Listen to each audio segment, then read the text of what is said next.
Bagaimana hukumnya orang yang telah melanggar sumpah atas nama Allah? La yu'akhidhukumullahu billaghwi fi aymanikum walakin yu'akhidhukum bima kasabat qulubukum. Fakaffaratuhu, kalau ada orang melanggar sumpah, maka cara menebusnya 3. Yang pertama, it'amu asharati masakin, kasih makan 10 orang miskin. Au kiswatuhum, atau kasih 10 pakaian orang miskin. Au tahriru raqabah, atau membebaskan budak hamba sahaya. Kalau tak sanggup paman yajid, siapa yang tak sanggup? Fasyamu salasati ayyam, puasa 3 hari. Maka ibu jangan percaya kalau bapak ini bersumpah. Sampai mati mah nggak akan nikah lagi. Nah, puasa dia 3 hari selesai.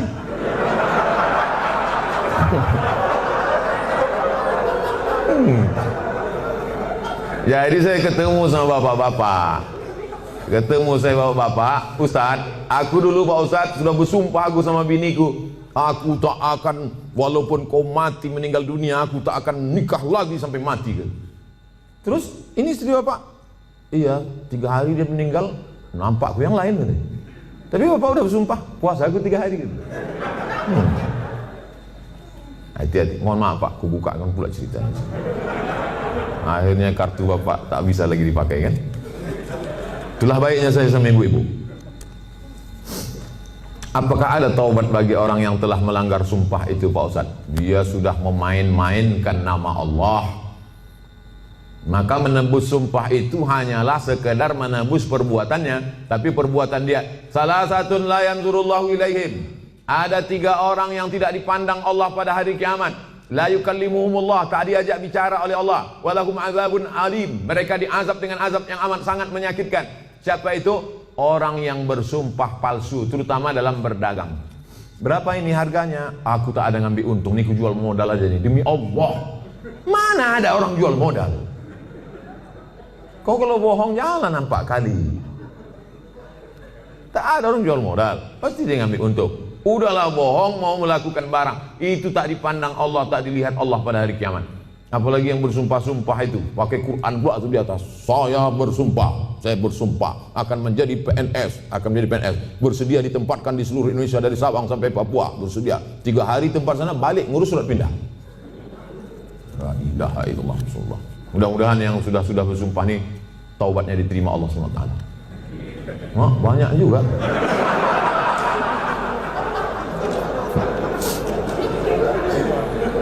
Yang udah berlalu apa boleh buat?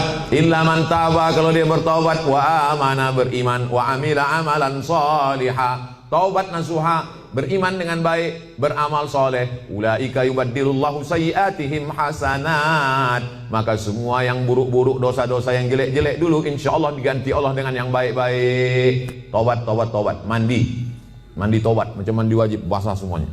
Kalau tak ada air, keran mati listrik, pergi ke Sungai Deli, terjun situ. Insya Allah kalau dapat yang dalam itu bukan cuma dosa hilang, kau hilang sekalian. Setelah itu sembahyang sunat-sunat taubat, usolli sunnatat taubat, raka'ataini lillahi ta'ala, Allahu Akbar, iftitah, habis itu Fatihah, habis itu ayat terserah. Apa terserah ayatnya? Qul huwallahu ahad, kata malaikat. Kau sembahyang taubat pun qul huwallah juga. Panjanglah sedikit. Bagaimana keadaan orang yang melanggar sumpah jika dia meninggal sebelum taubat Pak Ustadz? Orang yang mati berdosa, dalam keadaan membawa dosa, mati dia, maka dia masuk neraka dulu singgah. Dicuci, diobok-obok dulu neraka. Panas neraka itu Pak Ustadz, diletakkan batu kerikilnya di tapak kaki, mendidih otak di kepala. Berapa derajat tuh Pak Ustadz? Udah begitu panasnya kau tanya juga lagi derajat? Ya belau ka'baihi, sampai ke mata kaki, yaghli bihadimauhu, hadis riwayat Bukhari, mendidih otak di kepala. Makanya selalu doa kita, Rabbana atina fid dunya hasanah wa fil akhirati hasanah wa qina azabannar. Insyaallah semua yang hadir ini masuk surga, tak singgah di neraka. Saya sudah menikah dan sekarang sudah berpisah. Ternyata saya dibohongi selama perkenalan, sampai yang ternyata dia adalah seorang gay. G itu LGBT. G itu kalau nampak anak gadis cuek aja dia, Tapi kalau nampak anak lajang, menitik air liur. Itu dia.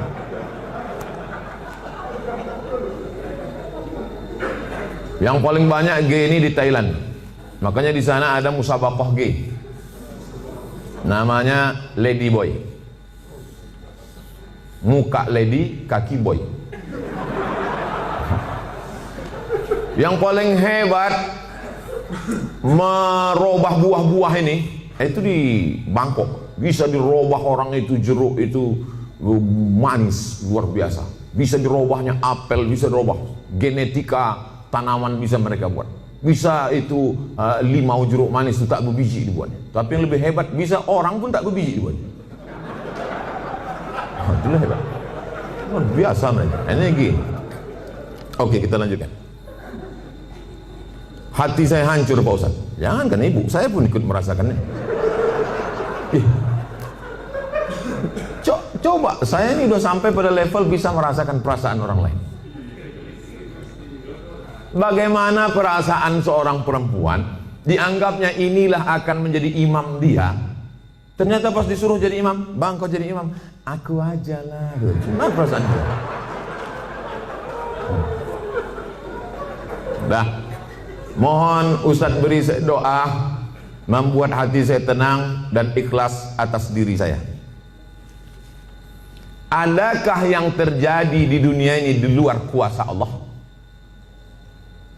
Saya tanya sekali lagi. Adakah yang terjadi di dunia ini di luar kuasa Allah? Kalau ada yang mengatakan ada yang terjadi di luar kuasa Allah, berarti Tuhan itu dua. Ada Tuhan baik, ada Tuhan buruk. Berarti dunia ini tak pernah aman, karena Tuhan baik sama Tuhan buruk ini berkelahi. Lau kana fihi ma'alihatun illallah la fasadata. Seandainya di langit dan di bumi ini ada Tuhan selain Allah, maka sudah lama dunia ini hancur. Oleh sebab itu segala sesuatu terjadi atas kehendak dan kuasa Allah. Langkah, rezeki, pertemuan, maut, kuasa Allah. Itu maka kaca spion itu kecil dibuat, kaca depan itu besar. Supaya apa? Supaya kita lebih banyak melihat ke depan daripada melihat ke belakang. Ada mobil yang kaca spionnya sebesar kaca depan? Tak ada. Masa lalu itu tengok sekali-sekali aja, tengok habis. Kita lebih banyak menatap masa depan. Begitu banyak masa depan di depannya. Yang senyum tak pula bisa nampak mana yang senyum mana yang tidak. Itu sebabnya ceramah musim corona ini.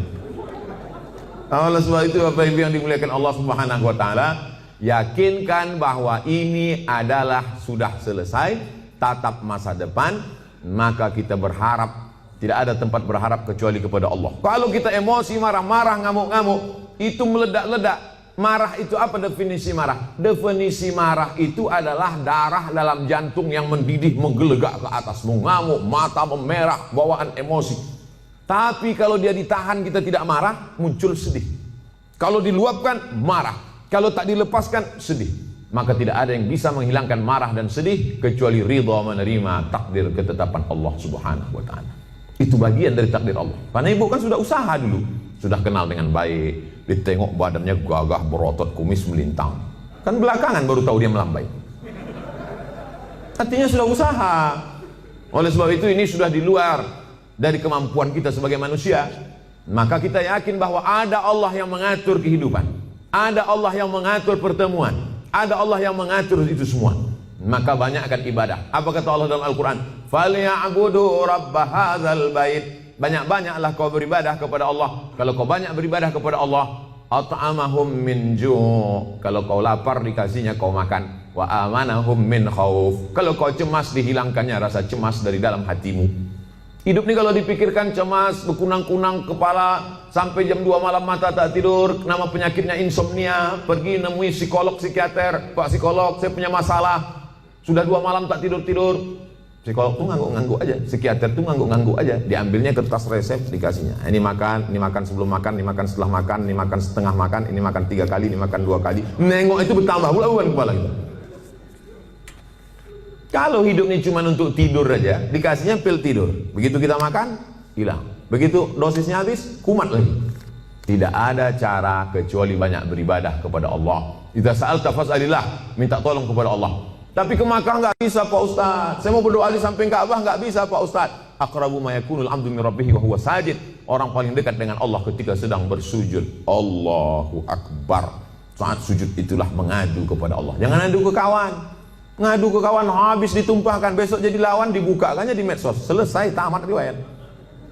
Ngadu kepada Allah Subhanahu wa taala, meneteskan air mata. Tak ada tempatku mengadu kecuali Engkau ya Allah, tak ada tempatku minta kecuali Engkau ya Allah, tolong aku ya Allah, hasbunallah wa ni'mal wakil, ni'mal maula wa ni'man nasir.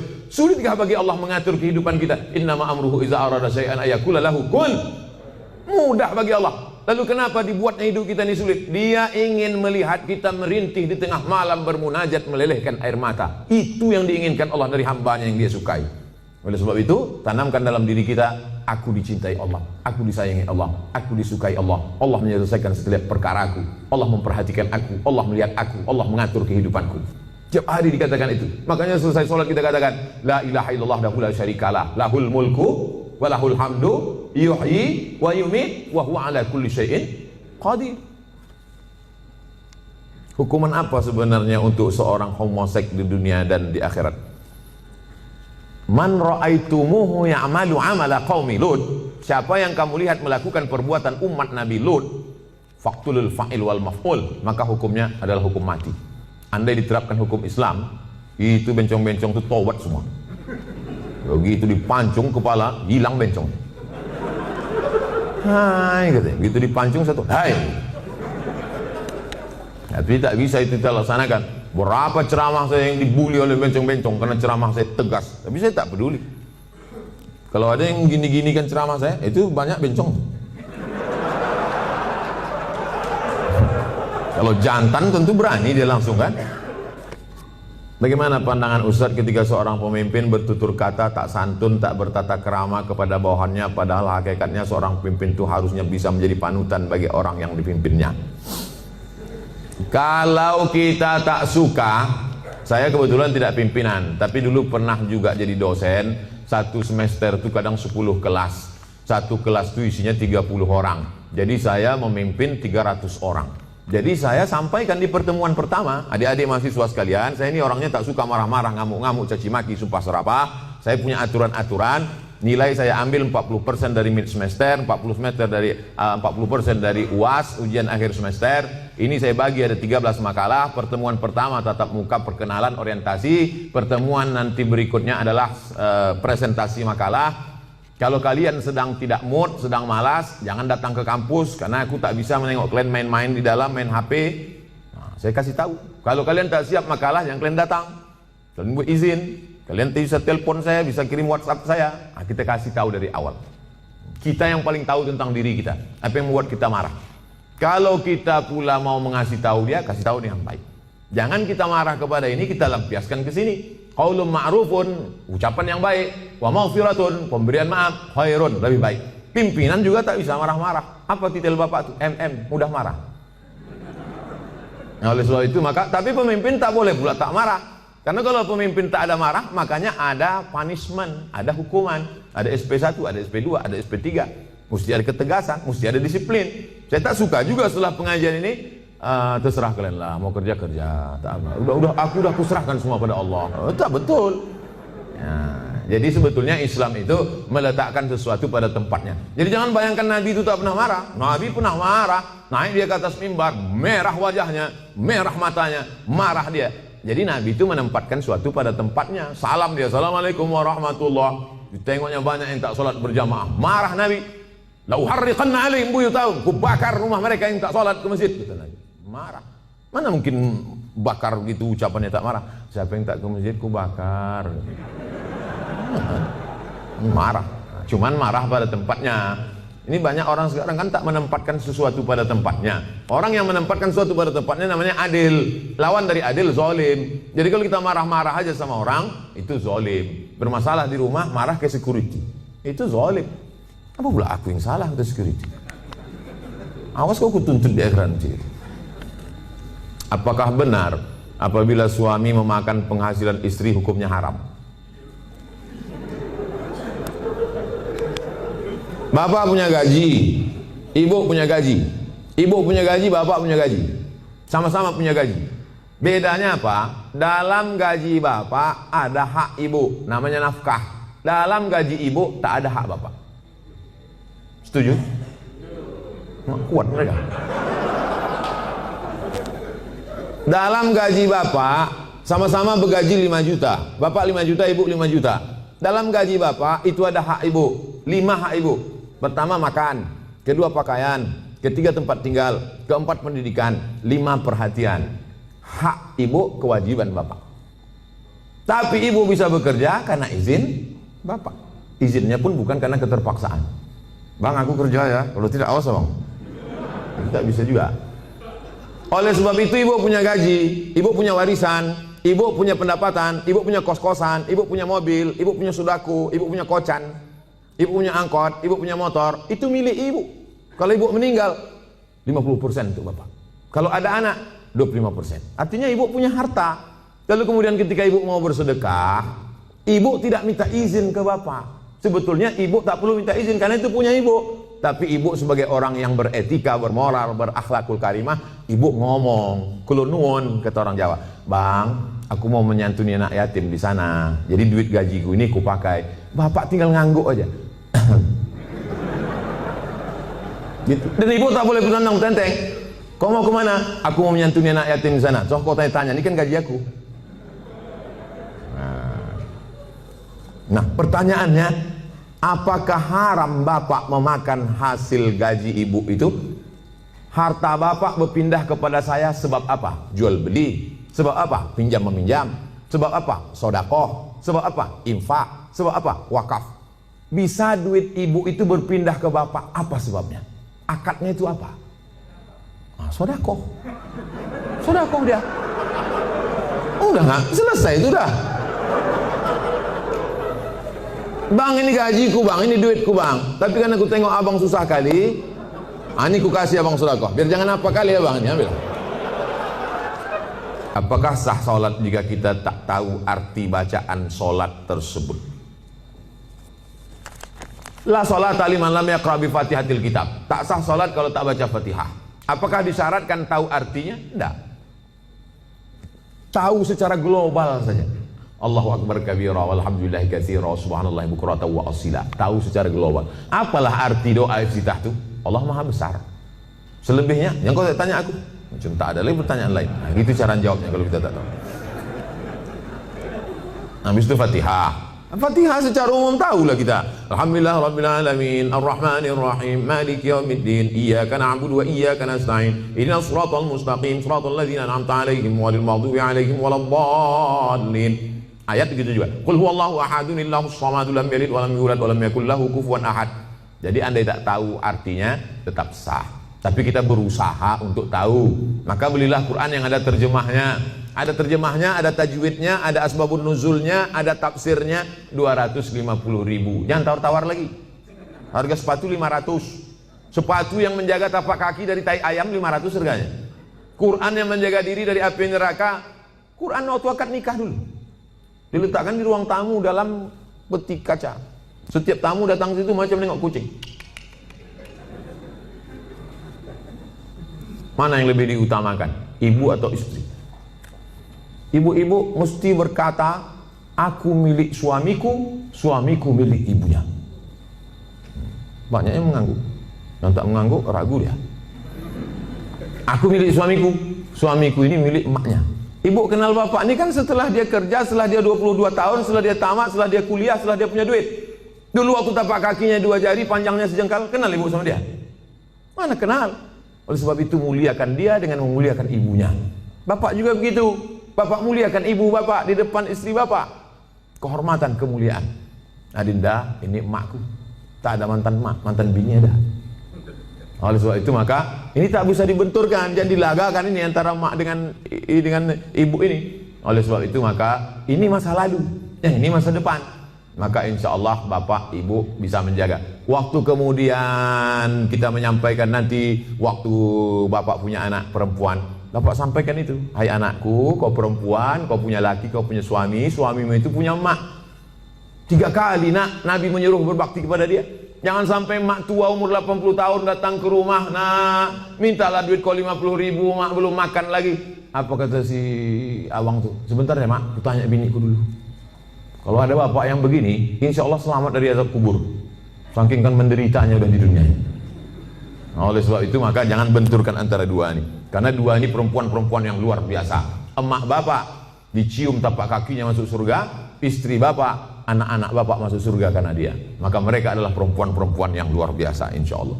Apa hukumnya debitur yang mau hijrah tapi masih memiliki kewajiban di bank dan hanya mau membayar tunggangan pokoknya saja, tunggakan pokoknya saja tapi tak mau membayar tunggakan bunganya? Laporkan dia ke polisi.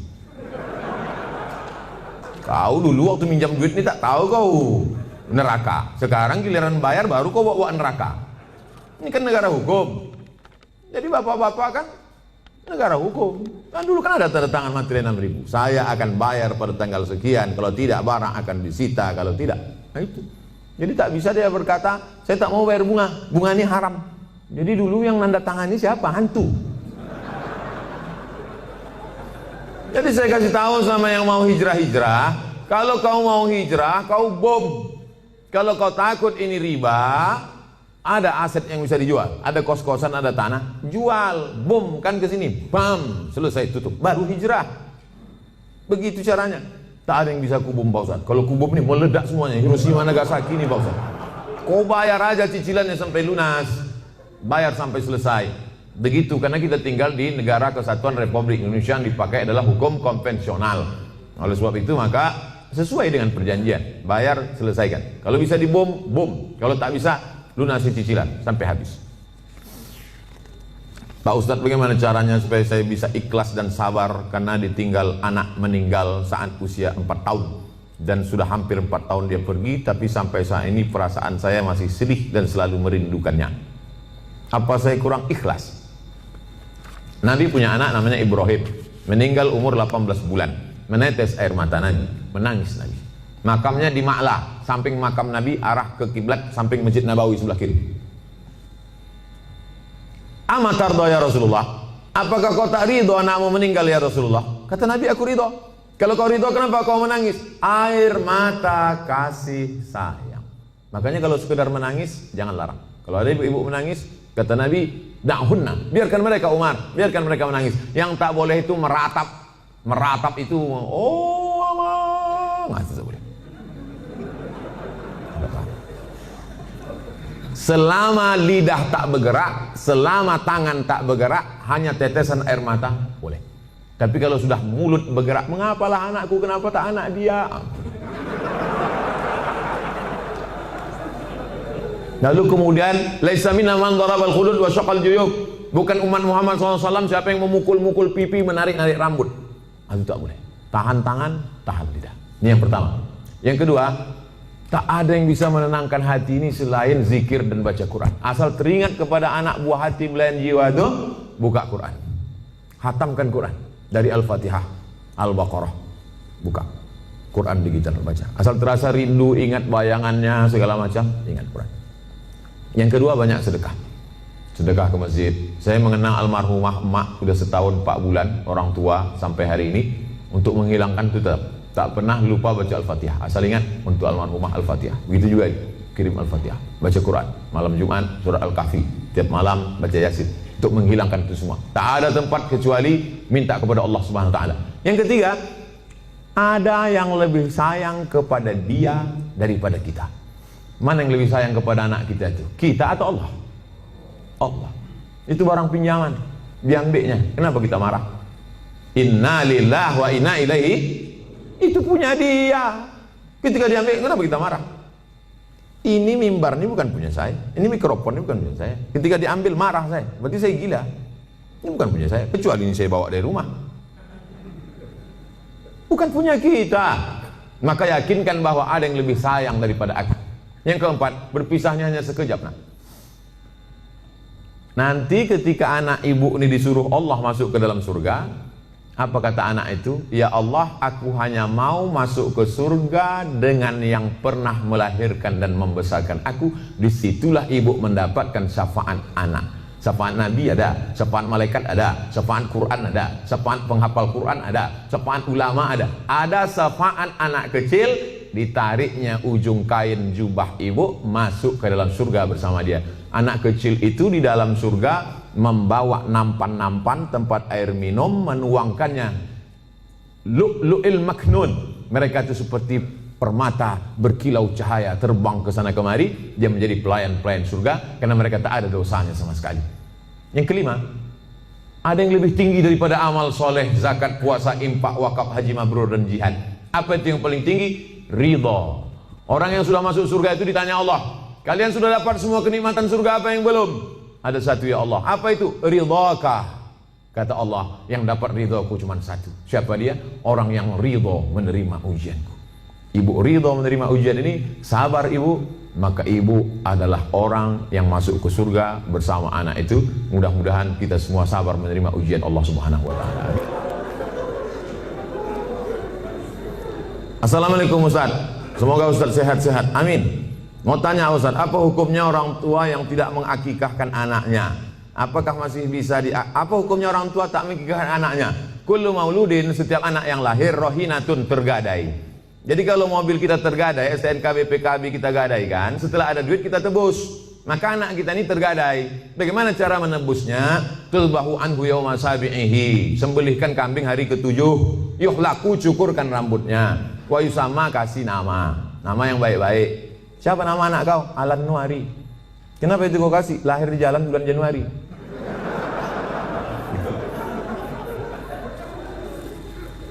Kasih nama yang baik-baik, cukurkan rambutnya karena itu rambut kotor di dalam, lalu kemudian sembelihkan kambing hari ke-7. Tak ada duit hari ke-7, hari ke-14.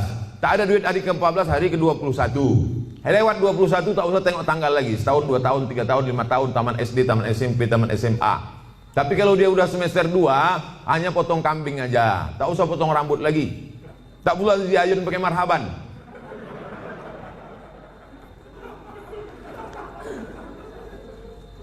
Apakah masih bisa diakikahkan setelah anak itu sudah besar Pak Ustadz? Jangankan anak itu, bapak ibu balik ke rumah nanti tanya emak sama ayah, ada tak diakikahkan? Kalau tak ada diakikahkannya, besok pagi beli kambing, boleh akikah. Akikah saja, yang pula cukur rambut, begundul semua pegawai besok. Saya tulis dalam buku saya 37 masalah populer, di situ ada pembahasan akikah setelah dewasa. Tapi yang hamil sekarang punya anak, nanti hari ke-7 potongkan, bagus. Bolehkah zakat harta dan sedekah diberikan kepada adik kandung yang beda ibu status adik saya? Tidak boleh memberikan zakat kepada orang yang wajib dinafkahi. Bapak, Mama, ini 5 juta zakat abang sekaligus belanja kita bulan ini. Bapak wajib menafkahi ibu, maka bapak tak boleh berzakat kepada ibu. Tapi ibu boleh berzakat ke bapak. Itu bedanya. Ibu boleh berzakat. Bang, ku tengok abang udah agak-agak fakir miskin nih bang. Nah, jadi bang itu zakat. Tengok susah kali kau bang. Nah, ini pakai lain. Ini gaji ku bulan ini. Ibu bergaji sebulan 10 juta. 1 juta 25.000, 2,5%. Jadi kalau 10 juta 250.000. Nah, ini zakatku bang 250, yang 750 ini sedekah. Adapun infak nanti ku tengok prestasi abang.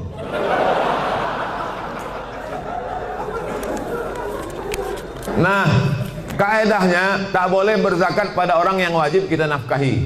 Tak boleh berzakat kepada anak, karena anak itu wajib kita nafkahi. Nah sekarang adik, apakah adik itu wajib kita nafkahi? Tidak. Yang wajib dinafkahi itu siapa? Istri, anak, cucu, mertua, orang tua, yang hubungan langsung. Itu yang wajib kita nafkahi. Orang yang tak wajib kita nafkahi, boleh kita kasih zakat. Kalau kita bersedekah pada orang jauh, nilainya 1 sedekah. Tapi kalau kita bersedekah pada orang dekat, nilainya 2. 1 sedekah, 1 lagi silaturahim. Tapi banyak orang tak mau sedekah ke keluarga dekat. Kalau sedekah sama orang lain. Kok kenapa tak sedekah sama saudara? Payah saudara nih Pak Ustadz, dikasih sikit-sikit kali katanya. Bagaimana menghadapi suami yang berselingkuh?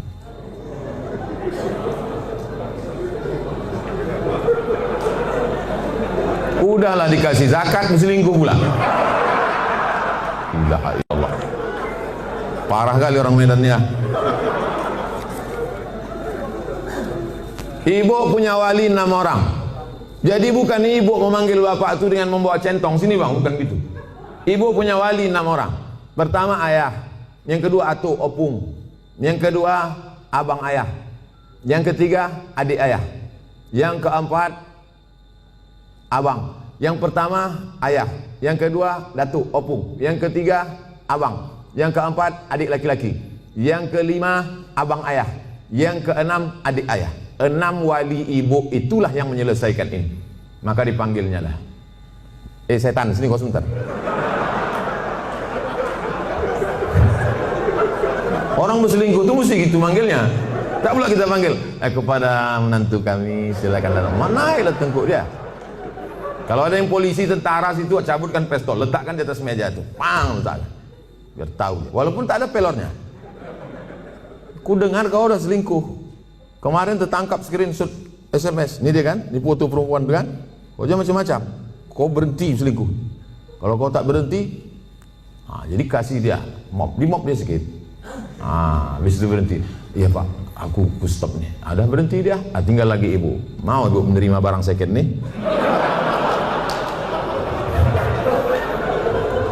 Kalau ibu kata ibu, Pak Ustadz, aku ikhlas menerima dia Pak Ustadz. Tak bisa aku berpindah ke lain hati Pak Ustadz. Terimalah dia. Tapi jangan sampai mulut ibu berkata bisa, tapi hati ibu tidak. Itu bahaya. Lain di mulut, lain di hati. Ada lagunya itu. Kalau ibu berkata bisa, katakanlah bisa. Tapi kalau katakan tidak, katakan tidak. Karena banyak perempuan berkata mulutnya bisa, tapi pas begitu jalan bersama terbayang dia selingkuhan siapa sih. Itu menjadi masalah. Hidup ini singkat bu. Hidup ini singkat. Jangan sampai gara-gara ini terpengaruh kepada sholat ibu, ibadah ibu, kerja ibu. Oleh sebab itu pikirkan baik-baik. Kalau bisa, bisa. Ambil waktu agak seminggu, 2 minggu, 3 kali Jumat. Aku berpikir dulu. Gimana? Selesai. Apa pendapat pandangan Ustadz terhadap pandemik COVID-19 yang sekarang terjadi dan bagaimana menyikapinya? Itulah yang kuceramahkan sejam tadi.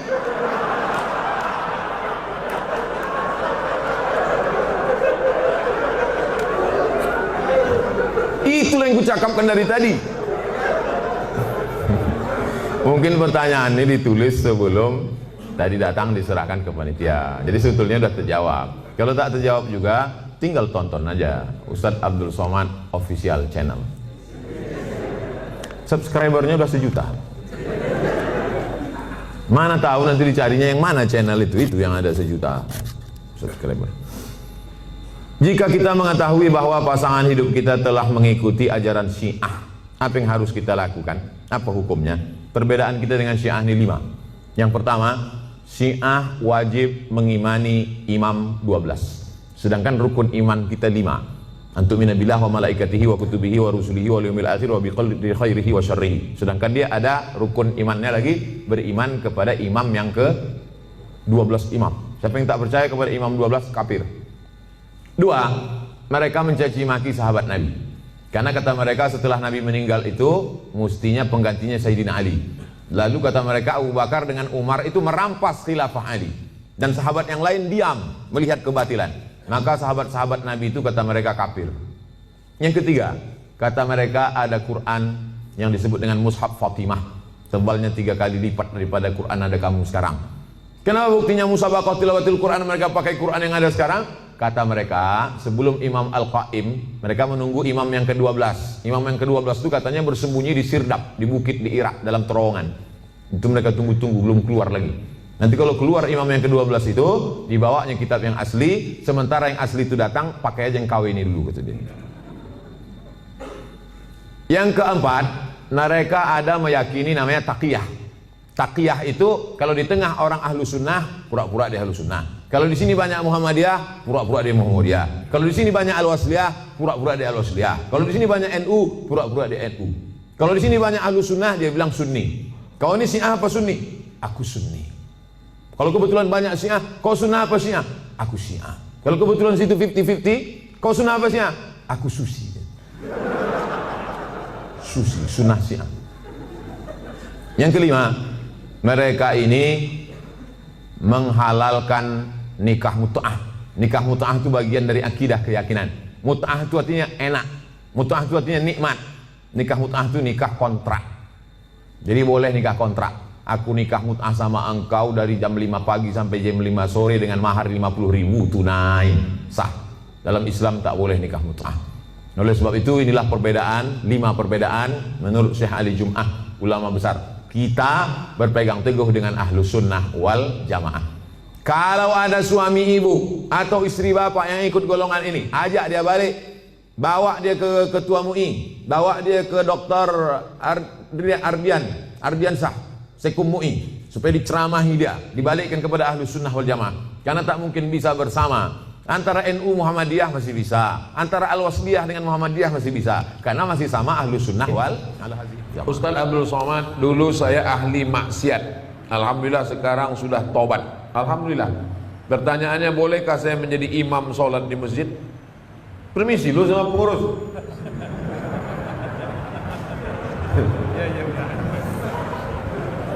Urutan, saya sebutkan dulu urutan imam. Urutan imam yang pertama ulil amri. Urutan imam tuh ulil amri. Makanya waktu di Madinah itu imam Nabi Muhammad SAW. Sakit Nabi Muhammad, baru disuruh Nabi Abu Bakar jadi imam. Abu Bakar jadi imam sampai meninggal, baru digantikan Sayyidina Umar. Umar meninggal, digantikan Sayyidina Utsman. Utsman meninggal, digantikan Sayyidina Ali. Pemimpin negeri sekaligus pemimpin sholat. Lalu kemudian imam yang kedua, imam ratib. Imam ratib, imam yang ditunjuk oleh negara. Kalau di Maroko imam itu PNS, ditulis pengumuman penerimaan imam. Kenapa begitu? Maka dia ada fit and proper test, dilatih, ditanya, dites hafalan Qurannya berapa, suaranya macam mana. Kadang kita kalau sholat di pinggir jalan mau pergi jauh, mampir kita di masjid, macam-macam bunyi imam. Wal maghdubi alaihim waladdallin, amin. Bismillahirrahmanirrahim. Ijazah nasrul. Tak ada huruf za. Pak. Ya, kenapa dia maju jadi imam? Syukur dia maju, Pak. Kalau tak ada dia, tak ada sholat di sini. Tak ada fit and proper test imam. Oleh sebab itu imam yang pertama ulil amri, yang kedua imam ratib, imam yang ditunjuk. Tidak boleh orang maju ke depan. Siapapun yang datang ke Masjid Jami'atut Taqwa ini, datang ustaz dari Jakarta, sorbannya 4 lapis macam ban Vespa, tak boleh dia maju ke depan kalau tidak diizinkan oleh imam ratib. Makanya tadi sebelum sampai kemari saya pesankan Ustaz Iqbal, nanti yang maju ke depan imam ratib aja, imam tetap. Baik. Oleh sebab itu imam ratib kita.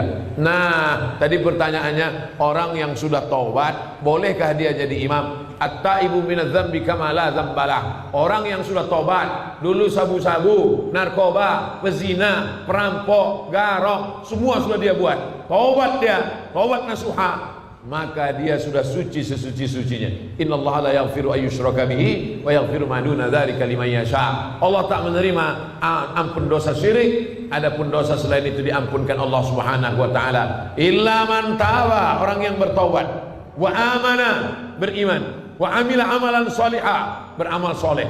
Taubat dia, beriman dia, beramal soleh dia, yubaddilullahu sayyi'atihim hasanat. Semua dosa-dosanya dulu diampunkan Allah, dijadikan kebaikan. Makanya kita yang jadi makmum, kalau ada imam tobat, tobat bertato dia, anting dia, maju dia jadi imam, tak usah kita permasalahkan. Jangan nanti assalamualaikum warahmatullahi wabarakatuh, ini nampaknya tak sah, ini imam ini bertato, antingnya masih berlubang telinganya. Ini nampaknya imam ini mantan funky ini, anak funk ini. Jangan, tak usah permasalahkan lagi, karena dia sudah tobat nasuha. Ada di Jepang itu yakuza itu semua badan ini bertatu, yang tak bertatu cuma lubang hidungnya aja, sampai ke muka ini bertatu semuanya. Tobat dia, tobat imam di Jepang itu, tetap jadi imam, tak ada dipermasalahkan. Tato tidak menghalangi wudhu masuk ke dalam. Ini tak jadi masalah, kecuali imam itu berkutek, berarti bencong. Kutek menghalangi wudhu, tak bisa masuk. Adapun tato tak menghalang, tak usah dipermasalahkan. Begitu Pak. Kita lanjutkan. Pak Ustadz, saya mau tanya, apa hukumnya seorang istri yang ditinggal pergi suaminya selama 4 tahun? Berarti suaminya Bang Toib. Selama itu tak ada nafkah lahir batin dan suaminya. Apakah sudah jatuh talak kepada istrinya Pak Ustadz? Ditinggalkan suaminya 1000 tahun, tidak jatuh talak. Mana bisa 1000 tahun? umur cuma 64, itu pun kalau tak kena corona. Talak baru jatuh kalau diucapkan laki-laki atau diserahkannya ke hakim. Hakim yang menjatuhkan. Makanya ada namanya sirat ta'liq. Di Medan kalau habis akad ada sirat ta'liq. Ada? Banyak pula yang tak ingat. Banyak laki-laki tak ingat. Karena habis akad tu dia tak disuruh Pak Kua baca sirat ta'liq, pikirannya tak kemana-mana. Asik selfie-selfie aja. Masih ingat lagi bunyi sirat ta'liq. Kalau saya tinggalkan selama 6 bulan berturut-turut, tidak memberikan nafkah zahir dan batin, mengadu dia ke pengadilan agama, maka hakim menjatuhkan talak 1. Oleh sebab itu kalau dia tak mengadu, sampai mati tak jatuh. Perempuan mesti mengadu dia ke pengadilan agama. Begitu prosesnya. Ini pertanyaannya, ditinggalnya 4 tahun, selama itu tak ada nafkah zahir batin, apakah jatuh talak? Tak jatuh kalau tidak tak mengadu. Maka perempuan mesti punya keberanian untuk mengadukan si Fir'aun yang tak balik-balik 4 tahun.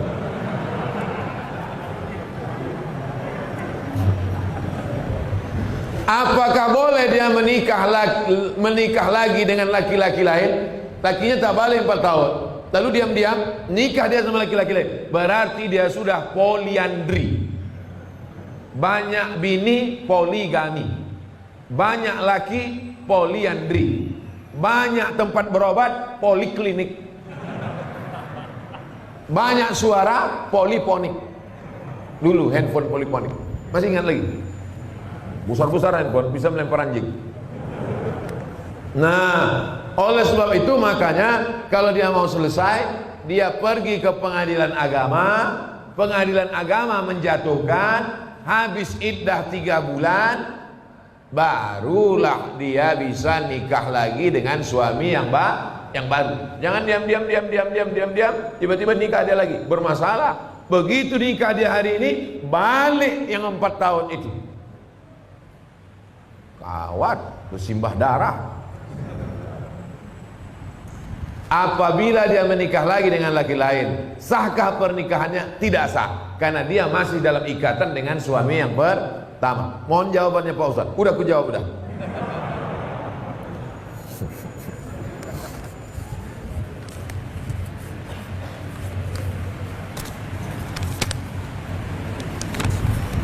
Nama Salmiati, alamat Besilam. Ada seorang sultan. Sultan ini Sultan Langkat. Di atas Medan ini Langkat kan? Sultan Langkat. Di bawah Langkat ini Sultan Delhi. Di bawah Delhi ini Sultan Serdang. Di bawah Serdang ini Sultan Asahan. Itu 4 kerajaan Melayu besar di Sumatera Timur. Eskos namanya, pantai timur. Langkat, Delhi, Serdang, Asahan. Sultan Langkat ini orangnya alim, namanya Sultan Musa. Sultan Musa ini ikut tarekat Naksabandiyah yang dibawa oleh Syekh Abdul Wahab Rokan. Lalu kemudian dikasihnya tanah luas. Tuan Syekh, ini tanah luas, supaya Tuan Syekh tak pergi kemana-mana. Dipejamkan Tuan Syekh Abdul Wahab Rokan matanya, nampaknya pintu masuk Masjidil Haram. Dikasihnya lah nama pintu masuk itu ke kampung itu. Pintu masuk Masjidil Haram itu namanya Babus Salam. Maka aku kasih nama lah kampung ini Babus Salam. Ada datang orang Melayu payah dan nyebut Babus Salam. Kau nak kemana? Besilang. Ulama-ulama dulu itu pejamnya mata nampak Babus Salam. Kita sekarang pejam mata nampak gaji 13. Yang PNS, saya tak PNS lagi. Hah?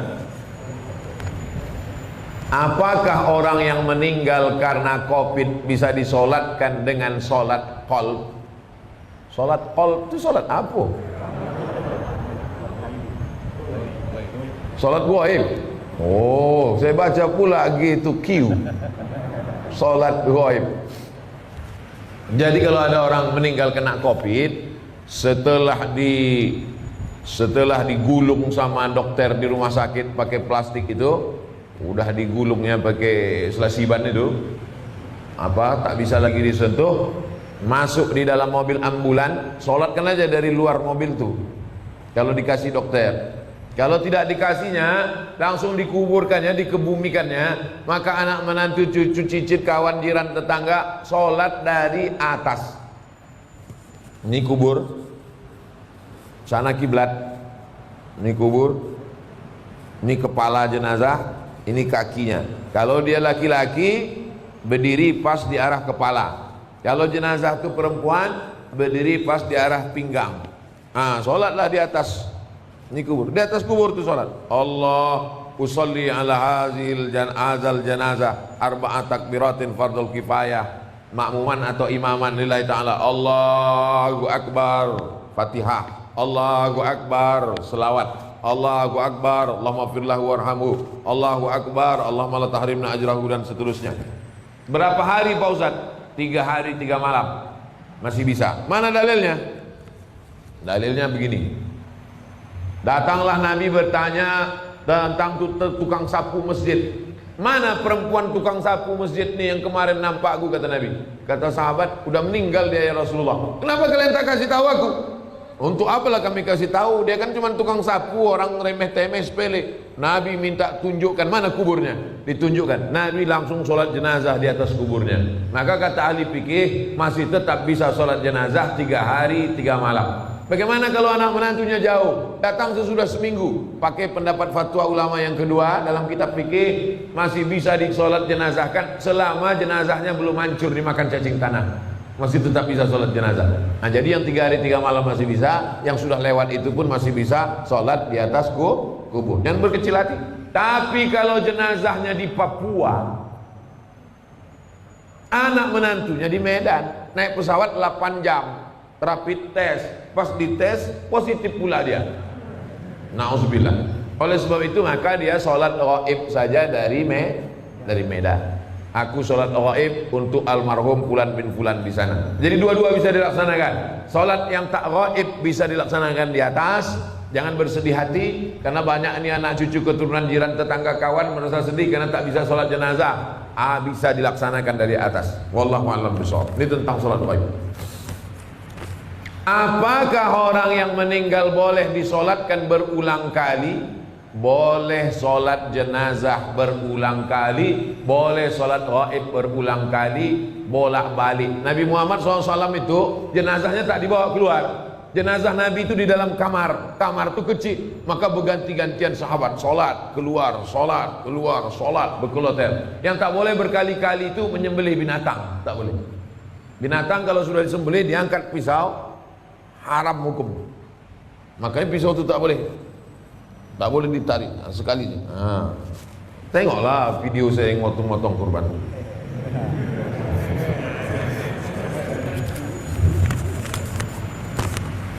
Ustaz, bagaimana kriteria takaran ikhlas dalam menjalankan tugas sebagai ibu dan istri dalam agama Islam?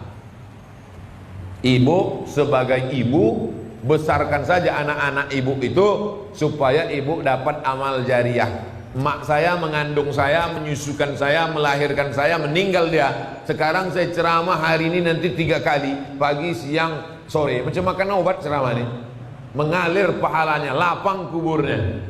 Walaupun dia tak pernah mengajar saya sampai S1, S2, S3, tapi dia menyuruh, sekolah kau nak. Dulu kalau pagi duduk depan rumah, lewat anak santri pesantren, apa kata dia? Kau mesti masuk pesantren. Begitu saya ada adiknya yang doktorandus, tamat dari IAIN, kau nanti mesti doktorandus.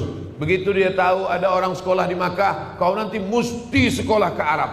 Nah, jadi ibu kasih motivasi, serahkan pada Allah Ta'ala, mengalir pahalanya. Itu sebagai ibu. Ibu besarkan saja anak-anak itu lillahi ta'ala, maka dia pun akan menjadi anak soleh solehah, mengalir pahalanya. Ummuka, siapa lagi ya Allah? Ya Rasulullah, ummuka. Siapa lagi ya Rasulullah? Ummuka. Itu hebatnya ibu-ibu. Maka ibu, saya yakin dan percaya, ibu-ibu mengandung itu adalah ikhlas. Belum ada lagi saya baca berita ibu-ibu menuntut ke suaminya minta bayaran per hari mengandung sekian. Belum ada. Itu menunjukkan dia ikhlas karena Allah SWT melahirkan meregang nyawa, menyusukan 2 tahun lamanya, mendidik anak. Man ala thalatha banatin, siapa yang membesarkan anak 3 orang anak perempuan. fa'addabahunna, dididiknya dengan baik, wa zawwajahunna, dinikahkannya dengan orang baik-baik, wa ahsana ilaihinna, dia buat baik sampai mati, falahul jannah, surgalah baginya. Insyaallah ibu-ibu yang hadir nih semuanya ibu-ibu yang ikhlas membesarkan anak-anak, insyaallah. Amin. Ya Rabbal alamin. Standar ikhlas itu apa Pak Ustaz? Ikhlas itu tak ada yang tahu kecuali hanya ibu dengan Allah saja. Bapak pun tak tahu, malaikat pun tak tahu, apalagi saya tak tahu. Yang tahu itu hanya ibu dan Allah Subhanahu wa taala. Sama macam ceramah ini. Siapa yang tahu Ustaz Abdul Somad ini ikhlas atau tak ikhlas? Tak ada yang tahu. Saya hanya berusaha ikhlas. Makanya di antara doa, Allahumma ja'alna minal mukhlasin. Jadikan kami orang yang diikhlaskan, bukan orang ikhlas. Kalau orang ikhlas itu mukhlisin. Kita ini selalu ingin jadi mukhlasin. Mukhlis orang ikhlas, mukhlas orang yang diikhlaskan, dijadikan ikhlas. Kita tak mau mengaku-ngaku aku orang ikhlas. Aku adalah orang yang dijadikan ikhlas. Mudah-mudahan kita ini termasuk orang yang dijadikan ikhlas. Amin. Sehubungan dengan COVID-19 yang mewajibkan kita memakai masker saat aktivitas di luar rumah. Apa hukumnya jika kita sholat pakai masker?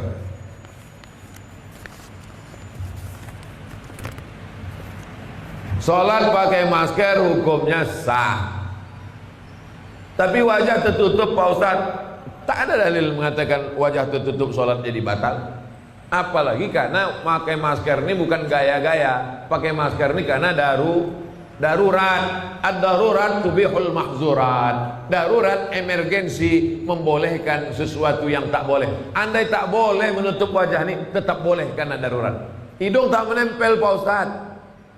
Hidung menempel ke lantai bukan rukun, bukan syarat, bukan wajib.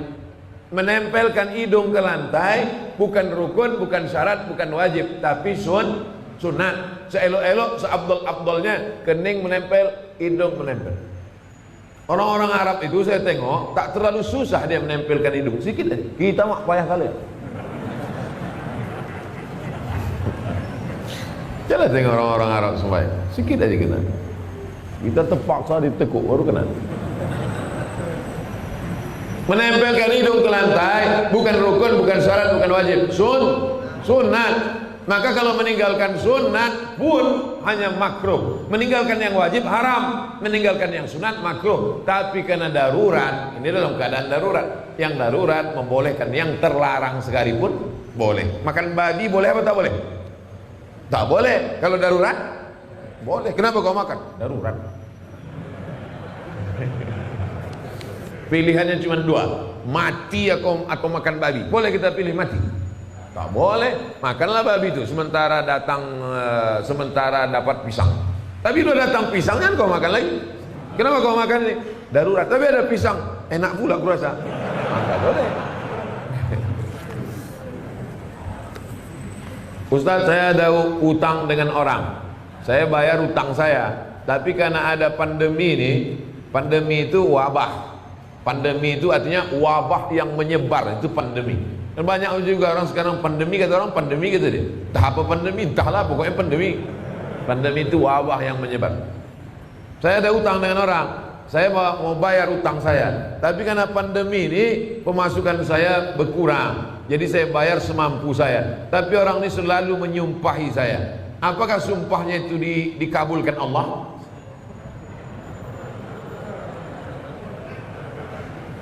Utangnya ada tiga Pak. Ibu, utangnya ada tiga. Yang pertama, ya ayyuhal Al-Baqarah 282. Ya ayyuhalladzina amanu, wahai orang beriman, idza tadayantum bidainin, kalau kau menjalin transaksi utang piutang ila ajalin musamma, sampai batas tertentu, faktubuh, tulis. Ini jenis utang yang pertama, on time, tepat waktu. Kapan kau bayar? 1 Januari. Tahun berapa? 1 Januari tahun berapa? 2020 apa 2021? Nah, tulis. Wastashhidu syahidaini min rijalikum, ada 2 orang laki-laki jadi saksi.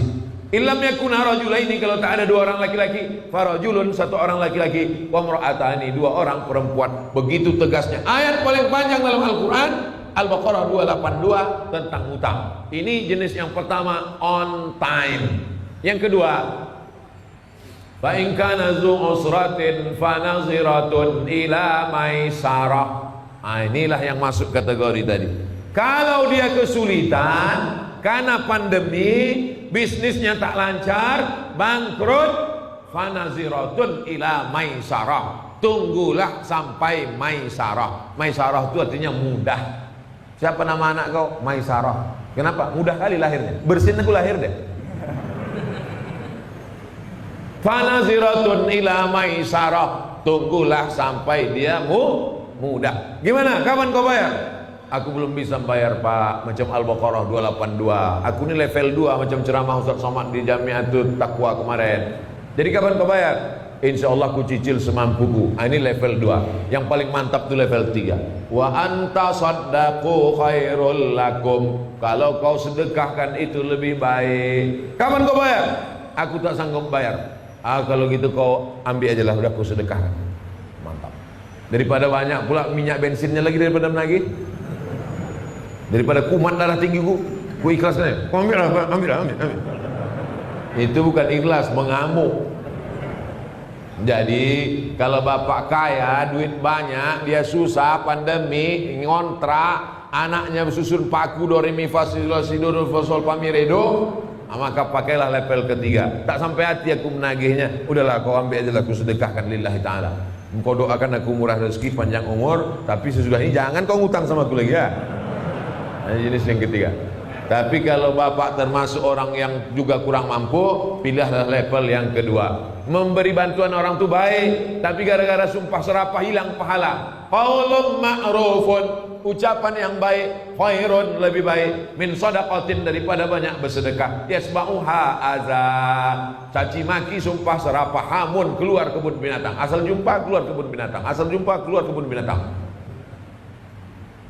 La tutilu shadaqatikum bil manni wal adza. Jangan kau iringi perbuatan baikmu dengan perbuatan yang tak baik. Mudah-mudahan. Baik, Ustaz, saya ingin bertanya bagaimana untuk seorang dai, karena ada pendapat dari orang lain ketika seorang dai menerima rezeki dari orang itu katanya tidak boleh, karena dai itu berarti sudah menarikkan dirinya. Jadi bagaimana pandangan Ustaz jika seorang dai itu menerima yang diberikan oleh orang yang mengundang dia untuk menyampaikan dakwahnya? Itu saja. Terima kasih Ustaz. Ittabi'u man la yas'alukum alaihi ajra. Ikutilah orang yang tidak mengambil upah. Jadi saya dulu pengajian, datang bapak-bapak nanya. Pengajiannya di Riau. Angkat tangan dia. Ustaz, ada yang mau kutanya. Apa Pak? Dalam surat Yasin kan ada itu. Ittabi'u man la yas'alukum alaihi ajra. Ikutilah Nabi Muhammad yang tak mengambil upah.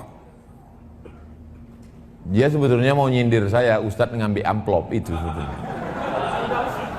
Bukan ini, bapak itu dulu.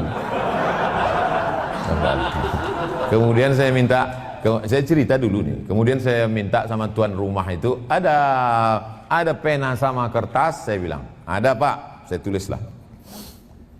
Nabi Muhammad SAW perang Badar tahun kedua mendapat harta rampasan perang namanya ghanimah la taqillu an 50 alfi dinarin zahabiyin, tak kurang dari 50.000 keping uang dinar. Zaman Nabi tak ada duit kertas, zaman Nabi itu uangnya di dinar. Uang dinar itu satu keping beratnya 4,25 gram. 4,25 gram emas itu kalau sekarang 4 juta sekian, karena 1 gram sekarang sudah 1 juta sekian. Tapi karena kita udah lama kenal, harga lama aja lah, 2 juta aja lah. 50.000 keping kali 2 juta, kalau di total sekarang rupiah berapa dapat Nabi waktu perang Badar tahun kedua itu? 50.000 keping kali 4,25 gram kita hargai 2 juta, 100 miliar. 100 miliar itu berapa persen untuk Nabi? Wa'lamu annama ghanimtum min syai'in fa inna lillahi khumusahu. Nabi Muhammad mendapat jatah ranta rampasan perang khumus, khamsah 5, khumus 1/5, 20%. 20 miliar dari perang Badar. Tapi duit itu habis. Ada rumah Nabi besar di kota Madinah? Tak ada. Ada kursinya dari emas gelang Aisyah? Tak ada. Nabi tak ada meninggalkan apa-apa. Habis duit itu. Oleh sebab itu yang tak boleh itu adalah Imam Masjidil Haram, Imam Masjid Nabawi digaji. Dari mana? Dari Baitul Mal. Baitul Mal itu sudah ada sejak zaman Nabi. Untuk menyembah Allah namanya Baitullah, masjid. Untuk gaji imam, gaji khatib, gaji guru agama diambil dari Baitul Mal. Bait rumah, mal harta. Baitul Mal itu diambil dari 7: zakat, wakaf, infak, sedekah, wasiat, hibah, ghanimah. Zakat, wakaf, infak, sedekah, wasiat, hibah, ghanimah ditumpuk di Baitul Mal untuk menggaji itu. Bisa tak Pak Ustadz kalau kita khotib Jumat sama penceramah di Medan, di Sumatera Utara, tak usah lagi dikasih honor? Bisa. Kalau begitu dibuat satu pintu. Semua orang Islam zakatnya potong atas, diserahkan ke Baitul Mal. Buat Baitul Mal Sumatera Utara. Di Baitul Mal itulah semua digabungkan: zakat, wakaf, infak, sedekah, wasiat, hibah, ghanimah tak ada lagi karena kita tak perang. Lalu digaji secara pokok. Bisa. Yang tak boleh itu kita mematok. Kalau kalian mau mengundang aku, kirim DP, kirim tiket pesawat, mesti duduk ini, itu yang tak boleh. Saya sampai hari ini diundang orang belum pernah lagi minta mesti pesawatnya harus ini, duduknya kursi ini, tak pernah. Oleh sebab itu sebelum saya patok ini undang-undang lah. Makanya saya buat tuh video pendek. Saya Abdul Somad, dimanapun ceramah dari Sabang sampai Merauke, sampai ke Australia, sampai ke Eropa, kalau ada orang mengatasnamakan saya, meminta DP, meminta tiket pesawat harus eksekutif, harus itu bukan, berarti penipu, pembohong. Banyak juga jamaah yang tertipu. Oleh sebab itu yang tak boleh itu dia patok, dia bandrol, dia itu. Bahwa ada orang mengasihi, alhamdulillah. Bahwa tak ada orang mengasihi, nauzubillah. Saya YouTube itu yang baru saya urus sendiri baru setahun ini. Itu totalnya dapat sekitar 400 juta. Duitnya habis semua untuk membeli sembako dibagi tiap bulan untuk fakir miskin. Jadi kalau Bapak Ibu mau nonton YouTube pengajian saya, itu sama dengan Bapak Ibu memberi sembako habis. Tak saya ambil duitnya. Tanya tim media, transfer langsung ke yayasan, habis dibagikan ke fakir miskin. Oleh sebab itu, subscribe, like, and share. Apa lagi yang perlu? Tak perlu saya rumah besar, tak perlu ada mobil mewah, tak perlu. Pakaian cukuplah. Ini baju dikasih orang, celana dikasih. Wallahu a'lam. Baik. Dari pertanyaan kedua, silakan presiden. Kita batasi sampai 5. Ini yang kedua, tinggal tunggu 1. Ya, nanti Bapak sabar Pak. Sama-sama insyaallah lebar. Assalamualaikum. Waalaikumsalam warahmatullahi wabarakatuh. Assalamualaikum Ustaz. Waalaikumsalam warahmatullahi wabarakatuh. Kami advokat di sini sangat senang Alhamdulillah. antum hadir memberikan usia. Alhamdulillah. Pertanyaan saya, menghadapi akhir zaman, tentunya kita umat Islam punya banyak PR. Begitu banyak yang membenci kita, begitu banyak musuh yang menyerang kita. Apa Ustaz solusinya bagi umat Islam khususnya Indonesia yang merupakan salah satu populasi terbesar muslim di dunia, yang firqah terlalu banyak, kelompok terlalu banyak, seakan kita terpecah. Sehingga solusinya bagaimana kita bersatu menghadapi tantangan di akhir zaman. Saya kira ini. Terima kasih. Assalamualaikum warahmatullahi wabarakatuh. Waalaikumsalam warahmatullahi wabarakatuh. Sekarang tak ada lagi PR karena semuanya belajar online, daring. Tapi kita punya beban yang luar biasa. Maka Islam mengajarkan inja akum fasikun, kalau datang orang membawa berita macam-macam, fatabayyanu, klarifikasi. Datang orang memfitnah saya macam-macam, saya silaturahim ke kiai-kiai, silaturahim ke kiai fulan, silaturahim. Bahkan tidak hanya silaturahim kepada tokoh-tokoh agama, silaturahim. Dan jamaah itu cerdas. Ketika dituduh saya anti kebinekaan, anti Pancasila, ini kan stigma, melekatkan ini kepada orang supaya orang wah jangan dengar ceramah itu, Somad itu mau buat negara Islam itu anti kebinekaan. Tapi jamaah ini cerdas. Belum sempat saya buat video, Mereka sendiri yang menyebar video waktu saya menaikkan bendera di kampung suku Terasing Talang Mama. Waktu bendera itu koyak-koyak, kami yang memasang di dinding, kami pula mengajarkan anak-anak itu upacara Indonesia tanah airku. 5-6 tahun yang lalu waktu kami masuk ke depan halaman. Daratnya saja 5 jam naik mobil, tinggalkan mobil tepi sungai, naik ke dalam 7 jam, kami pasang bendera. Tak pernah video itu kami simpan. Tak di mana dapat mereka edit, mereka sebarkan. Masyarakat kita udah cerdas. Bahwa ada haters, ya. Sedang Nabi Muhammad aja ada hatersnya. Ada dalam suratnya, surat haters. Mana tuh Pak Ustaz? Tabat yada abi lahabin wa tab. Lalu kemudian yang kedua itu intern. Adapun ekstern yang keluar, kita silaturahim dengan yang berbeda tokoh, beda agama. Ada kemarin di dialog kita di lintas agama, lintas disiplin ilmu, banyak dialog. Selama musim pandemi ini saya putuskan tidak tablik akbar untuk kita ikut protokol kesehatan, ikut pengajian hanya yang bisa saja protokol, termasuklah komunitas advokat Medan. Nah, kini bisa. Kenapa? Karena semuanya patuh. Belum masuk itu ditembak duluan, pang, 36 masuk. Disuruh cuci tangan, hand sanitizer, kemudian duduknya berjarak, pakai masker. Nah, oleh sebab itu fitnah-fitnah ini orang yang tak paham kita kasih paham. Tapi ada orang yang gagal paham, memang cari makannya dari tak paham itu. Nah, itu tak bisa kita kasih paham. Jadi kita berjuang saja. Kalau kita capek, lelah, dia menang. Kalau dia capek, kita menang. Oleh sebab itu hidup ini adalah konflik antara hak dan batil. Kata Sayyidina Ali, aku tidak khawatir kebenaran itu kalah. Yang kukhawatirkan itu orang benar diam sehingga orang kalah merasa benar. Yang kukhawatirkan itu orang benar itu diam sehingga orang yang salah merasa benar.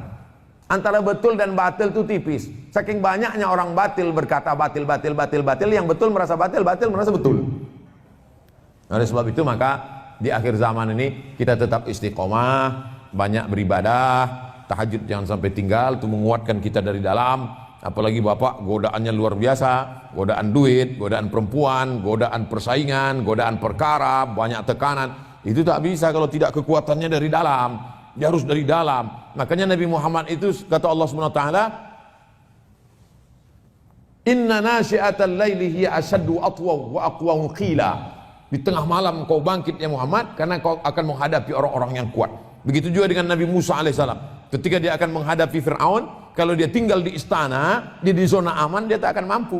Maka dikeluarkan dia dulu dari istana, dibuat dia mengembala kambing Syuaib sampai samanya hijaz 8 tahun. Setelah mentalnya kuat, baru dia bisa berhadapan. Oleh sebab itu kuatkan diri kita dengan banyak-banyak beribadah. Zikir jangan sampai putus. Banyak-banyak salawat. Allahumma salli ala sayyidina Muhammad wa ala ali sayyidina Muhammad. Allahumma salli ala sayyidina Muhammad wa ala sayyidina Muhammad. Inna a'tainakal kautsar. Sudah kuberikan kepada engkau nikmat yang besar. Fasalli, jangan tinggalkan salat. Wanhar, berkorbanlah. Inna syani'aka huwal abtar. Siapa yang membenci engkau, itulah yang akan terputus. Apalagi waktu sedang perkara itu, banyak-banyak dibaca. Inna a'tainakal kautsar. Tar. Inna syani'aka huwal abtar. Jadi keyakinannya dalam. Jangan lagi minta keyakinan sama dukun, berjimat pula, melihara tuyul. Selalu sampai pengacara buat tuyul ke pengadilan. Kita buat tuyul, rupanya dia buat begu ganjang. Hantu kau pendek kata dia, hantu aku besar. Oleh sebab itu keyakinan kekuatan itu dari dalam. Apalagi kalau kita berjamaah. Kata Nabi SAW, alaikum berjamaah. Hendaklah kau berjamaah. Nanti kita masuk surga itu tak sendiri-sendiri, berjamaah. Mana dalilnya? Wasiqal ladzina taqaw rabbahum ilal jannati zumara. Nanti orang masuk surga itu berjamaah, dipanggil oleh malaikat. Masuk surga jamaah yang ke-120. Forum Komunikasi Advokat Medan. Masuk. Yang Deli Serdang entah masuk entah tidak, mungkin menyusul belakang. Amin. Semuanya masuk surga insyaallah. Amin. Bukan kata saya, kata Nabi, man qala la ilaha illallah Muhammadur Rasulullah dakhalal jannah. Siapa yang mengucapkan la ilaha illallah Muhammadur Rasulullah pasti masuk surga. Ada pula orang, Pak Ustaz, nanti kalau aku masuk neraka tolong cari aku ya. Kau pede kali masuk neraka. Kita mesti pede masuk surga. Wallahu a'lam.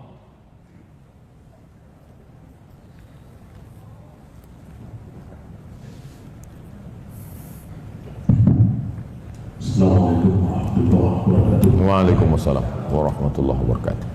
Ustaz Abdul Somad yang kami muliakan, pertanyaan sederhana tapi banyak kita hadapi masyarakat. Pertama, mengenai anak di luar nikah. Kemudian bagaimana posisi dalam ahli waris. Kemudian bolehkah ayah yang memahami ibu yang menjadi wali pernikahannya. Yang kedua, jika nanti diselesaikan kami berhubung dengan Ustaz. Waalaikumsalam warahmatullahi wabarakatuh. Kalau ada anak perempuan, nauzubillah, mudah-mudahan anak-anak kita selamat semua dari penyakit ini.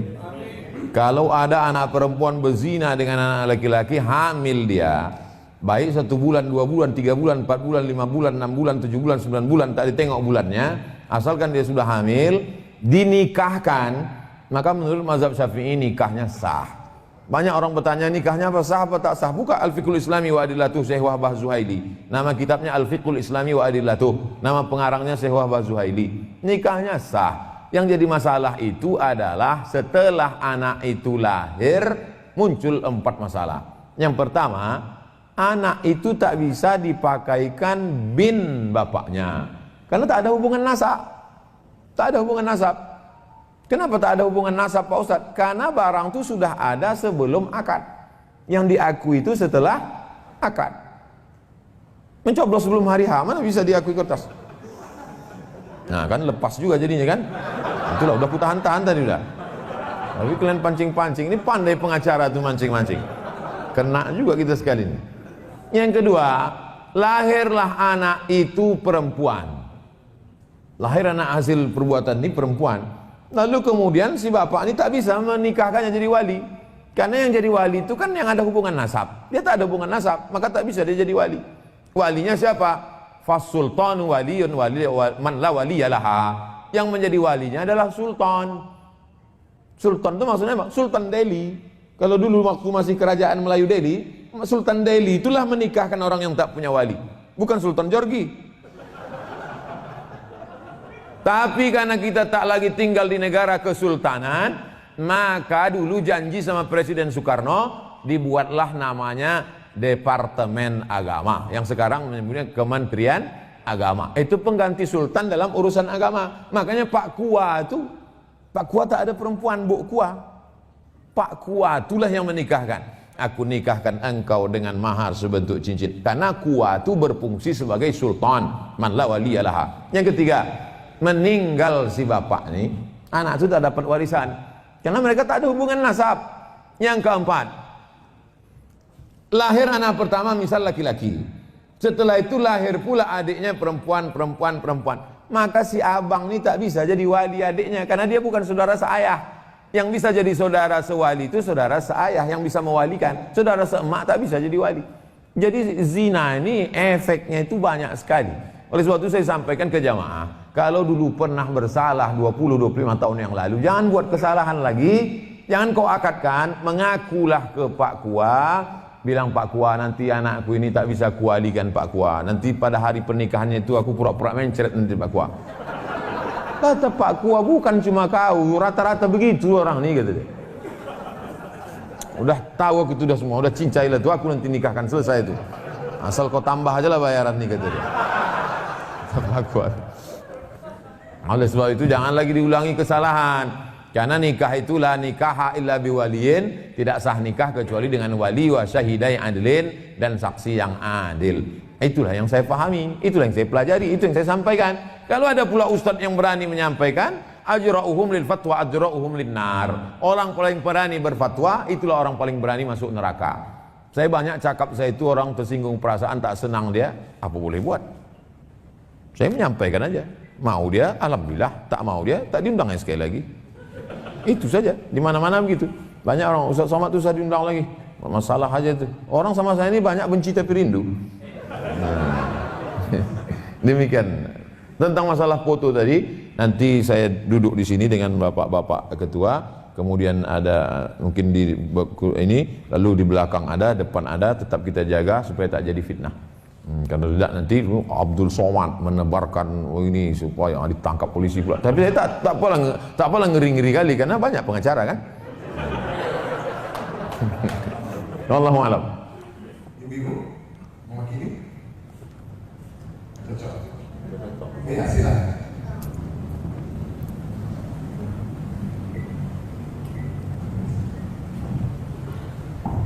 Assalamualaikum warahmatullahi wabarakatuh. Waalaikumsalam warahmatullahi wabarakatuh. Tadi ada Ustaz membahas sedikit tentang profesi, misalnya seperti advokat tadi, bahwa ada beberapa yang berhijrah di advokat ini yang berprofesi di sini bukan harus meninggal. Akan tetapi bagaimana mereka-mereka ini untuk menjalankan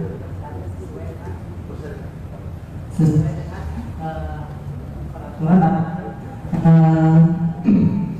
seorang advokat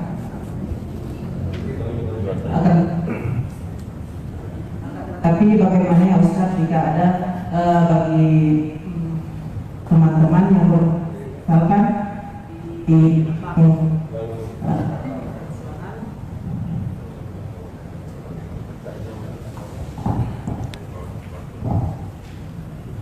ada beberapa kawan saya yang berprofesi di bank konvensional yang dia sudah mulai berhijrah, akan tetapi masih takut untuk meninggalkan pekerjaan karena masih ada keraguan tentang rezeki ke depannya gitu Ustaz. Nah ini mungkin ada solusi dari Ustaz bagaimana bagi kawan-kawan karyawan karena berpikir saya hanya mengambil gaji sesuai dengan gaji yang menurut bagi saya gitu, tapi bukan mengambil juga gitu kan. Tetapi ada juga yang berpendapat bahwa gaji yang didapat itu ya dari penghasilan dari bank tersebut gitu. Nah ini bagaimana ya Ustaz solusinya? Terima kasih. Assalamualaikum Waalaikumsalam warahmatullahi wabarakatuh. La'anallahu akilar riba, Allah melaknat orang yang makan riba. Wa mukilahu, orang yang dikasih makan riba, orang yang mewakilkan transaksi riba. Wa syahidaihi wa katibahu, orang yang menulisnya, pegawai pencatatnya. Wa syahidaihi, dua saksinya. Kulluhum sawa, semuanya sama. Hadis Nabi. Oleh sebab itu maka dia hijrah ke bank syariah. Simpelnya begini, saya mau beli mobil 200 juta misal. Assalamualaikum Pak. Waalaikumsalam. Saya mau minjam duit 200 juta, kasih, bayar 250. Yang 50 itu riba. Duit pinjam duit riba. Kenapa ketika di bank syariah dia menjadi halal Pak Ustadz? Nih, orang yang berpikiran simpel yang tak paham, di sini letaknya. Assalamualaikum bank syariah. Waalaikumsalam. Saya mau pinjam duit 200 juta. Kata bank syariah tak boleh kami ngasih duit, karena duit dengan duit riba, haram. Bapak 200 juta ini untuk apa? Untuk beli mobil. Maka bank syariah membeli mobil itu secara cash. Bank syariah membeli mobil itu ke dealer secara cash. Setelah itu dijualnya mobil itu ke saya secara angsuran. Maka akadnya uang dengan uang atau uang dengan barang? Uang dengan barang. Sudah saya tulis itu di Google. Tulis di Google. Cuman masalahnya tak pula bisa handphone ini dari tadi. Iya, gangguan itu dari Pekanbaru, kebakaran. Nanti tulis di Google Somad Morocco, Morocco, Morocco itu tempat saya kuliah dulu. Karena kalau dibuat Somad aja banyak kali Somad di Indonesia nih. SOMADMOROCCO spasi kredit. SOMADMOROCCO spasi kredit. Situ saya jelaskan ada 3-4 fatwa. Uang dengan uang riba, uang dengan barang tak riba. Nah, jadi kalau ada orang bertanya, kenapa? Kan sama-sama bayarnya lebih juga. Di sini transaksinya uang dengan uang. Di sini uang dengan barang. Apa bedanya uang dengan uang, uang dengan barang? Dalam Islam orang dianjurkan untuk terus berinvestasi. Duit itu tak boleh disimpan. Dalam Islam duit itu sama macam sumur. Sumur itu kalau airnya disimpan bau dia minyak, tapi kalau airnya dikuras terus mengalir. Makanya orang yang punya duit dia tidak menyimpan duit, tapi diinvestasikannya dalam bentuk usaha, mudharabah, murabahah, bagi hasil. Nah, begitu simpelnya begitu. Jadi tidak bisa orang mengatakan, ah ini kan kerja saya profesionalisme sajalah. Tidak, karena 4 itu kena. Yang makan riba, yang dikasih makan, yang menjadi saksi, yang mencatat. Ah, Ustaz Somad itu ceramah aja. Buktinya dia diceramah juga tuh di bank-bank konvensional. Kalau saya ceramah di bank konvensional, amplopnya itu saya tulis di situ bank konvensional. Tak saya ambil duitnya. Duitnya itu saya serahkan untuk beli beras. Seumur umur saya ceramah tak pernah saya ambil duit dari bank konvensional. Beli beras sembako bagi. Tulis tuh, semua balik itu tulis. Kalau dia transfer saya tulis. Tengok berapa dia transfer, sekian, tulis. Nah, ini. Pernah saya ceramah dikasih kue kotak. Waktu itu saya sedang puasa, sore jam 5. Ceramah jam 5 kasih kue kotak. Pas mau saya makan, pas mau buka puasa, aku ambil kue kotak. Ustaz Somad bawa kue kotak, saya bawa kue kotak ini. Maksud saya mau saya kasih nanti ke anak-anak yang ada jual koran di lampu merah. Pas sore itu tak ada satu pun jual koran. Macam tahu pula mereka saya bawa kue riba. Sholat maghrib saya ceramah. Habis sholat maghrib langsung isya. Habis isya tanya jawab. Pulang saya bawa kue itu tetap. Sampai akhirnya berhenti saya mau makan di pinggir jalan. Pas mau berhenti mau makan, nampak saya lah tukang kuaci. Saya tanya, Bapak tinggal di mana? Saya tinggal di Jalan Paus, simpang Jalan Nangka di Pekanbaru. Apa kerja? Jual kuaci. Ada laku? Ada. Tak jadi saya makan, saya antar dia ke situ, saya kasih kue itu sama dia. Boleh memberikan riba itu kepada orang untuk kepentingan orang banyak. Jadi kalau ada bapak duit simpanan di bank konvensional sebanyak 1 miliar ada bunganya, itu boleh kita kasihkan ke fakir miskin, anak yatim untuk masalih ammah, kepentingan umum. Begitu juga dengan bank syariah, kalau kita terlambat bayar itu ada dendanya. Apa bedanya dengan di konvensional? Kalau di bank syariah dendanya itu dikumpulkan, diberikan untuk kepentingan orang banyak. Kepentingan orang banyak itu pondok pesantren, masjid, anak yatim, fakir miskin, doa apa, orang jompo. Bukan dinikmati. Kalau dinikmati rentenir, sama dengan membungakan duit, membungakan uang. Di antara yang membuat doa tak terkabul, ayyuma lahmin, setiap daging di badan nabata min haramin, kalau dia tumbuh dari yang haram, fannaru aulabih, tempatnya api neraka. Yang sampai nanti kita ditimbang, Abdul Somad berat 50 kilo, yang halal 10 saja. Auzubillah, berapa lama kita diobok-obok di neraka jahanam itu. Oleh sebab itu maka yang sampai kasih makan haram. Berdoalah anak-anak kita yang hijau yang tak berdosa itu, ya Allah selamatkan ayah, ya Allah selamatkan mama, ya Allah. Apa kata Nabi? Mat'amuhu haram, makanannya haram. Masrabuhu haram, minumannya haram. Malbasuhu haram, pakaiannya haram. Wa ghudhiya bil haram, disuapkannya makanan haram, haram. Nauzubillah. Oleh sebab itu jangan sampai kita kasih yang hijau. Anak-anak kita yang lucu-lucu tak berdosa nih, bukan salah dia, kita salah. Kita kasih dia makan haram. Nauzubillah. Mudah-mudahan kita termasuk orang yang menjaga diri, karena judul kita memang takwa, dan dalam pasal-pasal orang pengacara sudah disebutkan Pak Ketua tadi, jujur, baik, berintegritas yang kita kemas dalam bahasa takwa. Mudah-mudahan kita termasuk orang bertakwa dan berintegritas. Amin ya rabbal alamin. Silakan langsung Pak. Assalamualaikum warahmatullahi wabarakatuh. Waalaikumsalam warahmatullahi Terima kasih kepada Ustaz Abdul Somad, karena saya sering melihat Ustaz di video di YouTube dan juga di Facebook. Alhamdulillah. Ustaz, salah satu Ustaz saya tahu. Barakallah.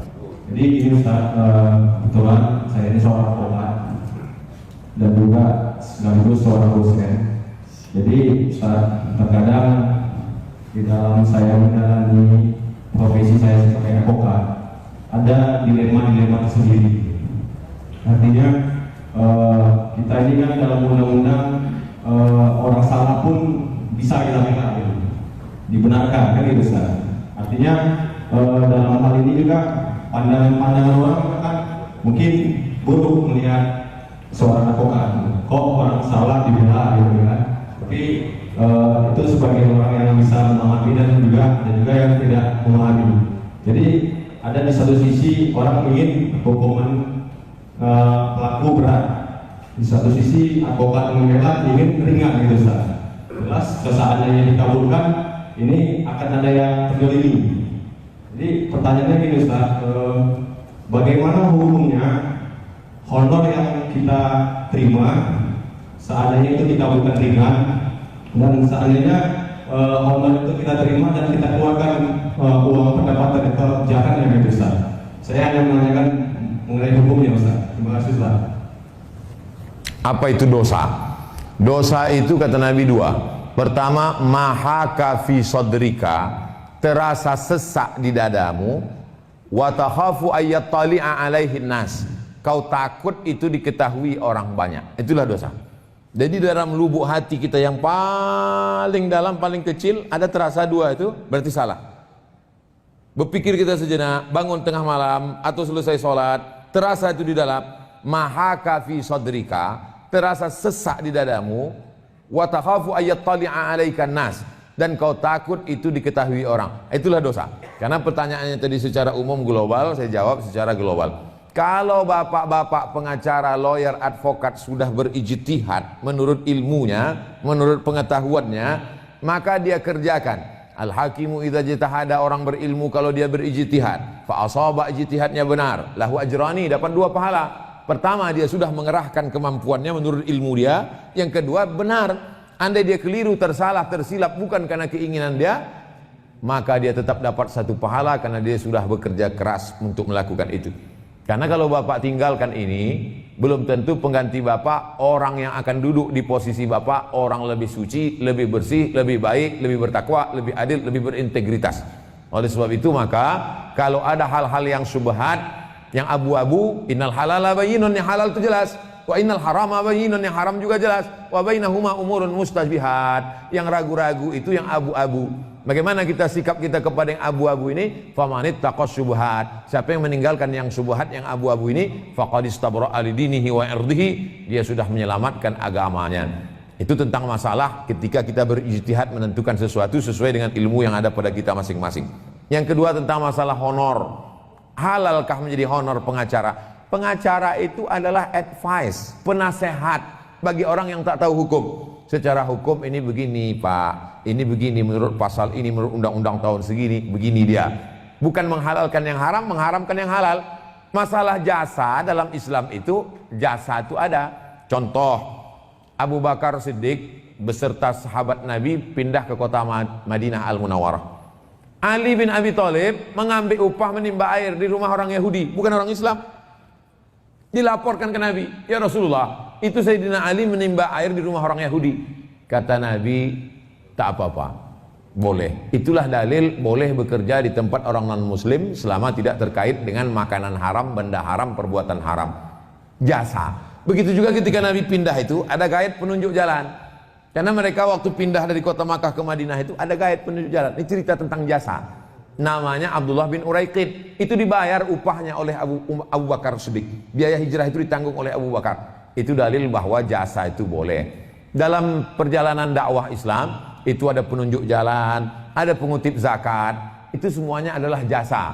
Begitu juga ketika Nabi membebaskan orang yang mampu mengajar 10 anak tulis baca, itu dibebaskan tak dikutip duit, itu juga jasa. Jadi dalam Islam jual beli, bayar orang jasanya, lelahnya itu dibenarkan selama perbuatannya itu tidak menghalalkan yang haram, mengharamkan yang halal. Demikian, wallahu a'lam bishawab.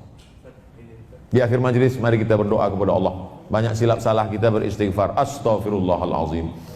Astaghfirullahalazim, astaghfirullahalazim, astaghfirullahalazim alladzi la ilaha illa huwal hayyul qayyum wa atubu ilaih. Allahumma arinal haqqa haqqa warzuqna ittiba'ah. Tunjukkan pada kami yang benar itu benar, berikan kami kekuatan untuk mengikutinya ya Allah. Wa arinal batila batila warzuqna ijtinabah. Tunjukkan pada kami yang batil itu salah, berikan kami kekuatan untuk menjauhinya. Allahumma waffiqna lima tuhibbuhu wa tardah. Tanamkan taufik dan hidayahmu dalam hati kami sehingga kami beramal dengan amal yang kau cintai dan kau ridai. Allahumma qsim lana min khasyatika ma tahulu bainana wa baina ma'asik. Tanamkan rasa takwa dalam hati kami. Dengan takwa itu menjaga kami supaya tak jauh dalam perbuatan maksiat ya Allah. Wa min ta'atika ma tuballighuna bihi jannatak. Tanamkan ketaatan dalam hati kami. Dengan ketaatan itu kami mendekat kepada surgamu. Wa minal yaqini ma yuhawwinu bihi alaina masa'ibad dunya. Tanamkan keyakinan dalam hati kami. Dengan keyakinan itu terasa ringan segala musibah yang kami terima di dunia. Allahumma matti'na bi asma'ina wa absarina wa quwwatina ma ahyaitana. Jadikan pendengaran kami, penglihatan kami, akal kami, hati kami menjadi nikmat bagi kami, jangan menjadi laknat bagi kami ya Allah. Allahumma khtim lana bi husnil khatimah. Sampai masanya kami akan mati, tutup usia kami dengan husnul khatimah, wala takhtim alaina bisu'il khatimah. Allahumma ja'alna minal mutahabbina bi jalalik. Jadikan kami bersaudara karena Engkau ya Allah. Bersaudara karena harta akan binasa, bersaudara karena kuasa akan sirna, bersaudara karena la ilaha illallah Muhammadur Rasulullah. Allahumma ja'al abna'ana wa banatina min huffazil Qur'an wal hafizat. Jadikan anak-anak kami menjadi para penghafal Quran. Wab'idhum 'anil syarri wal fitan. Jauhkan anak-anak kami dari segala kejelekan, perbuatan dosa dan fitnah ya Allah. Allahumma rzuqna imaman adila. Berikan kami pemimpin-pemimpin yang adil dan amanah. La tusallit alaina bidzunubina man la yakhafuka wa la yarhamuna. Jangan kau berikan kuasa orang yang tak adil, orang yang tak takut kepada Engkau ya Allah. Allahumma tahhir qulubana minan nifaqi wal hasadi wal kibriyai wal 'azamah. Sucikan hati kami dari hasad, dengki, busuk hati, dendam, kesumat, supaya kami bisa menghadap Engkau dengan hati yang suci. Allahumma ja'alna minat tawabin. Jadikan kami orang yang bertaubat. Waj'alna minal mutatahhirin. Jadikan kami orang yang mensucikan hati. Waj'alna min ibadikas salihin. Jadikan kami hamba-hambamu yang saleh. Rabbana taqabbal minna salatana. Terima salat kami. Wa siyamana, puasa kami. Wa qiyamana, qiyamul lail kami. Wa takhasyu'ana, khusyuk kami. Wa ta'abbudana, ibadah kami. Wa tammim taqsirana. Sempurnakan segala kekurangan kami ya Allah. Rabbana atina fid dunya hasanah wa fil akhirati hasanah wa qina adzabannar. Wa sallallahu ala sayyidina wa maulana wa syafi'ina wa dhukhrina Muhammad wa ala alihi wa sahbihi wa sallam walhamdulillahi rabbil alamin. Taqabbalallahu minkum minna wa minkum taqabbal ya karim. Terima kasih segala perhatian, mohon maaf segala kesilapan dan kekhilafan. Aku qauli hadza astaghfirullah li wa lakum. Assalamualaikum warahmatullahi wabarakatuh.